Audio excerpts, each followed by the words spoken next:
ধরনের দৃষ্টি আমি খুব ভালো করে পড়তে পারি। আমি আপনাদের চাকরি করি না, সরকারের চাকরি করি।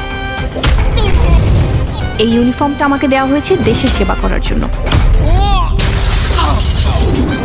আমার টার্গেট আপনি ফুলফিল করতে পারেন।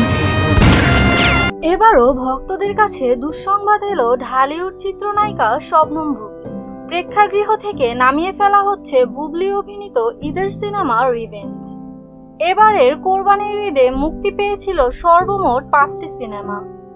এগুলো হলো রায়হান রাফি পরিচালিত তুফান, মোহাম্মদ ইকবাল পরিচালিত রিভেঞ্জ, রাশিদ পলাশ পরিচালিত ময়ূরাক্ষী, মোস্তাফিজুর রহমান মানিকের ডার্ক ওয়ার্ল্ড এবং সুমন ধর পরিচালিত আগন্তুক সিনেমা। এর মধ্যে সিনেমা হল থেকে নামিয়ে ফেলা হচ্ছে রিভেঞ্জ। সারা দেশের 30টি হলে ঈদের দিন মুক্তি পেয়েছিল রিভেঞ্জ। সিনেমায় কেন্দ্রীয় চরিত্রে অভিনয় করেছেন রোশান ও শবনম বুবলি। ভিলেন চরিত্রে রয়েছেন মিশা সওদাগর। অ্যাকশন নির্ভর এই সিনেমাটি দর্শক গ্রহণযোগ্যতা হারিয়েছে। দর্শক চাহিদা না থাকায় রিভেঞ্জ নামিয়ে নিচ্ছে স্টার সিনেপ্লেক্স। বুবলি অভিনীত রিভেঞ্জ সিনেমার বদলে শাকিব খান অভিনীত তুফান সিনেমার শো চালানোর সিদ্ধান্ত নিয়েছেন হল কর্তৃপক্ষ। এ প্রসঙ্গে সংবাদ মাধ্যমে স্টার সিনেপ্লেক্সের জ্যেষ্ঠ বিপণন কর্মকর্তা মেজবাহ উদ্দিন আহমেদ বলেন, দর্শকের কাছে একেবারে অগ্রহণযোগ্য সিনেমায় পরিণত হয়েছে রিভেঞ্জ, যার ফলে আমরা কোনো শাখাতেই এটা রাখতে পারছি না। এর আগে গত ঈদুল ফিতরে 3 দিনের মাথায় স্টার সিনেপ্লেক্স থেকে সরিয়ে নেওয়া হয়েছিল মোহাম্মদ ইকবালের ছবি ডেড বডি।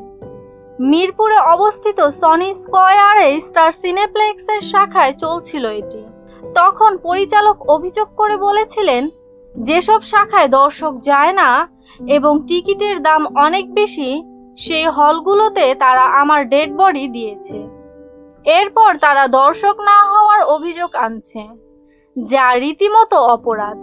আপনি জানেন এখানে দর্শক যায় না, সেখানে বাংলা সিনেমা দিয়ে যেখানে দর্শক হয় সেখানে ইংলিশ সিনেমা চালাবেন, এটা কেমন কথা? এবার অবশ্য স্টার সিনেপ্লেক্সের সবচেয়ে জনপ্রিয় শাখায় চলছিল নির্মাতা প্রযোজক মোহাম্মদ ইকবালের নতুন ছবি রিভেঞ্জ।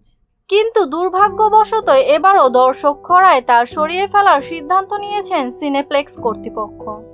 প্রসঙ্গত গত রোজার ঈদে সিনেমা হলে সবচেয়ে বেশি শো পেয়েছিল মিশুক মনি পরিচালিত ও বুবলি অভিনীত দেয়ালের দেশ সিনেমাটি। কিন্তু দর্শক চাহিদা না পাওয়ায় সেবারও হল কর্তৃপক্ষ সেই সিনেমা নামিয়ে ফেলার সিদ্ধান্ত নেন। স্টার সিনেপ্লেক্সের ব্যাপারে বলি, ঈদের 3 দিন 4 দিন আমার ছবি চলতেছে, অথচ পোস্টারের উপর লেখা আছে কামিং সুন, মানে আসতেছে। অতএব তাহলে এই কামিং সুন দেখে কতগুলো দর্শক তো ফেরত গেছে। এইটা আমি ওইখানে বসে প্রতিবাদ করছি, আর প্রতিবাদ করাতে আজকেও আমার হাউসফুল ছবি থাকতো, সেই ছবি নেমে গেছে।